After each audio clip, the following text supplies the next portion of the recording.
eso nos preguntamos, ¿está bien traducido? La cosa es ardua, porque Jerónimo, que tradujo al latín los evangelios, encuentra la misma palabra griega, epiusio, nuestro pan, en el Padre Nuestro de Mateo y de Lucas. Se encuentra esta palabra y se hace un lío. En Mateo él traduce nuestro pan supersustancial y en Lucas la misma palabra la traduce por nuestro pan cotidiano. Y uno se pregunta, ¿por qué dudaba tanto Jerónimo? ¿Tan difícil era esta palabra?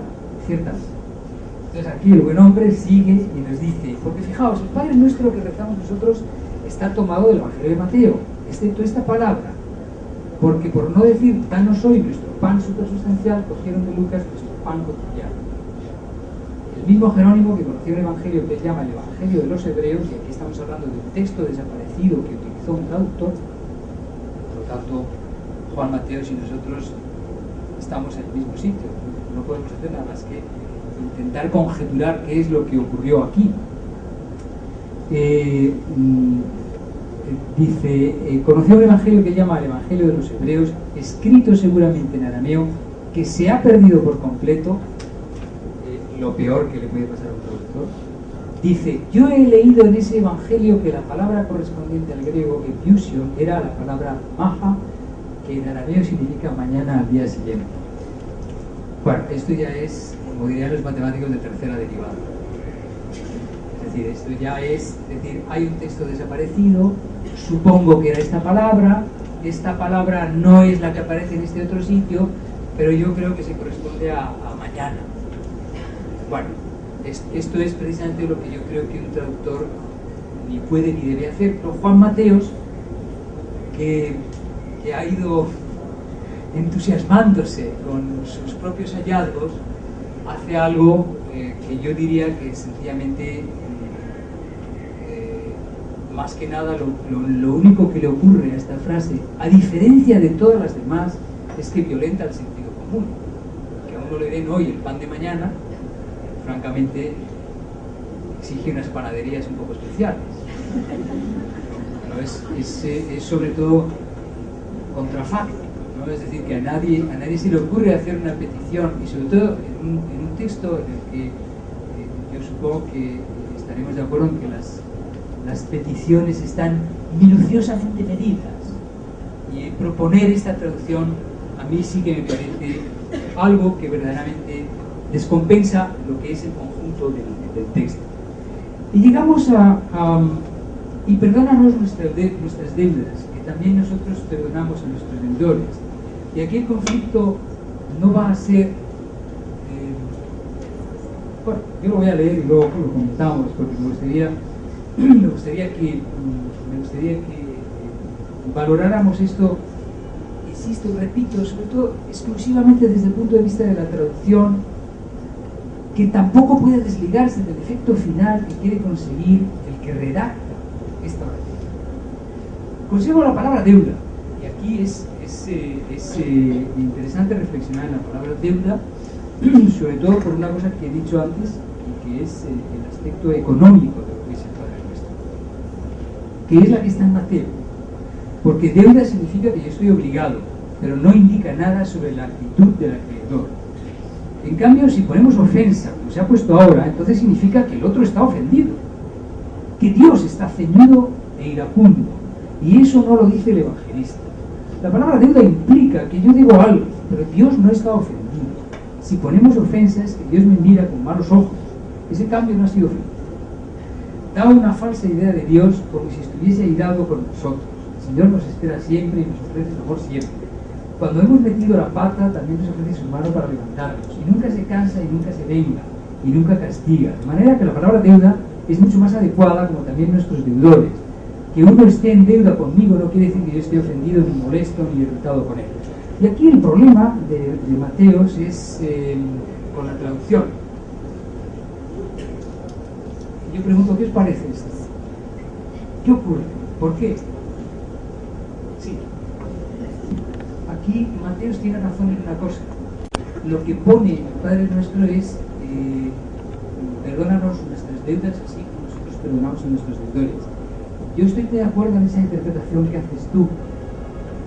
Ignoro si ese es el motivo por el que se cambió, aunque me parece una observación muy sensata. Pero sin embargo Mateos tiene razón, estaba ahí, y si estaba ahí, y si además se ha hecho por eso, realmente aquí traductológicamente eso sería incalificable.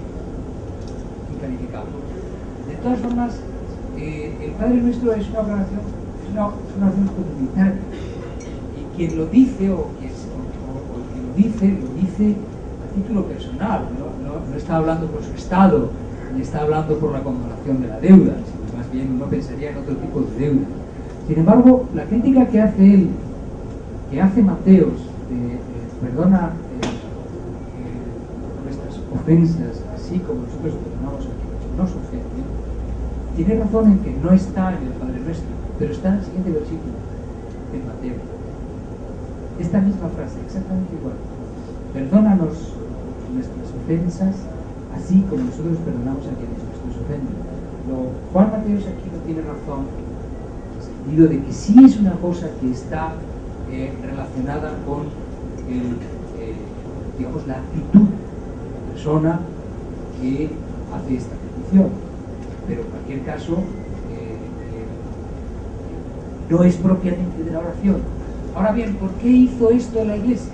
En cualquier caso, las autoridades eclesiásticas tomaron esta decisión, sea por ese motivo o sea por otro.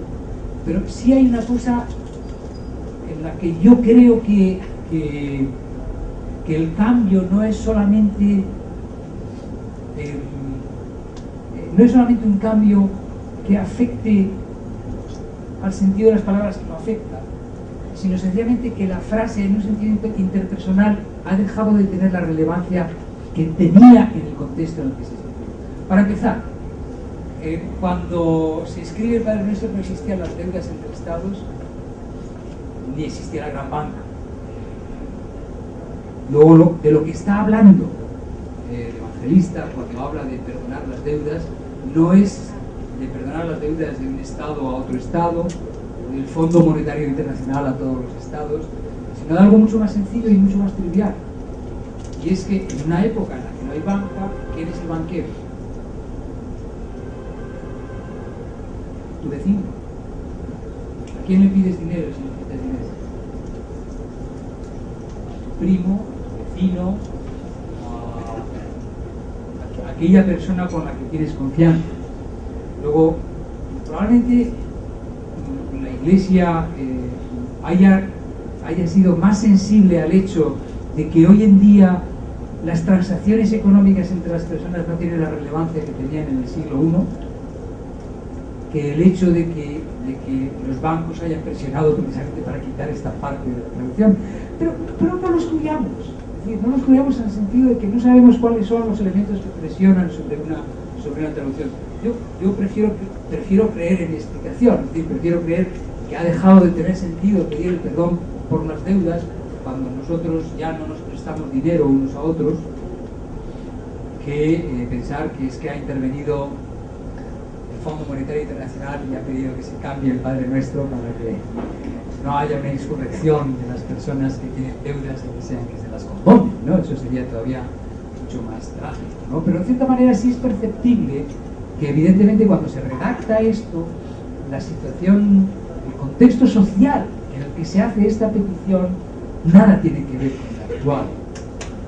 Y probablemente si a esto añadimos el peligro de que se interprete en ese sentido que tú señalas y que tantos problemas podría traer si efectivamente se hace efectiva esa petición y se decide ejecutarla de alguna manera, pues a lo mejor hace oportuno el quitar esta frase. Pero esta frase desvirtúa algo que sí que es, la desaparición de esta frase desvirtúa algo que sí es importante en la oración.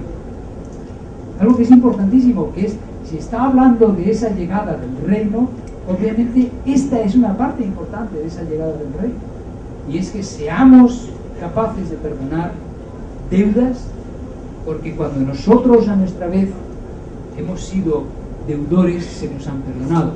Y ese principio de reciprocidad en el bien se supone que es el principio que desea mantener el resto. Si quitamos eso y metemos a los ofensores y a los ofendidos, ciertamente algo le falla a esta arquitectura tan armónica de lo que es, y tan lírica por cierto, de lo que es el Padre Nuestro. Es decir, que es, en efecto, esa desaparición sí que es una desaparición que además podemos saber que es deliberada, porque las autoridades eclesiásticas tuvieron conocimiento y supieron que eso no era una traducción, sino que eliminaban un texto que originalmente era así y reponían otro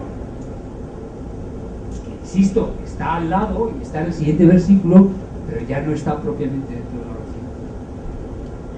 Bueno, en fin, con esto yo creo que dejaríamos el... Sí, preguntas. Yo tenía muchísimas dudas porque hay cantidad de textos, inclusive hay sacerdotes que han salido del convento por unas malas traducciones y doctor, yo creo que ahí tiene que intervenir la teoría de la comunicación.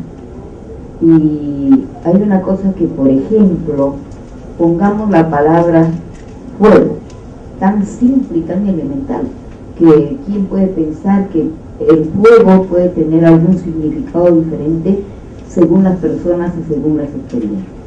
Pero con toda seguridad que fuego, si es que tuviera adjetivos o estuviera desarrollado en un contexto para personas que tuvieron diferentes experiencias, va a significar diferentes cosas.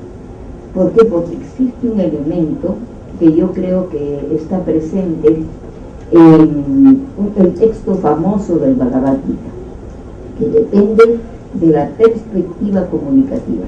Por ejemplo, ahí cuando Krishna y Arjuna tienen el mismo texto y para poder comunicarse, uno estaba hablando de una cosa, porque Arjuna hablaba de una cosa que nosotros somos el cuerpo, y Krishna hablaba de que nosotros somos el espíritu que está dentro de ese cuerpo.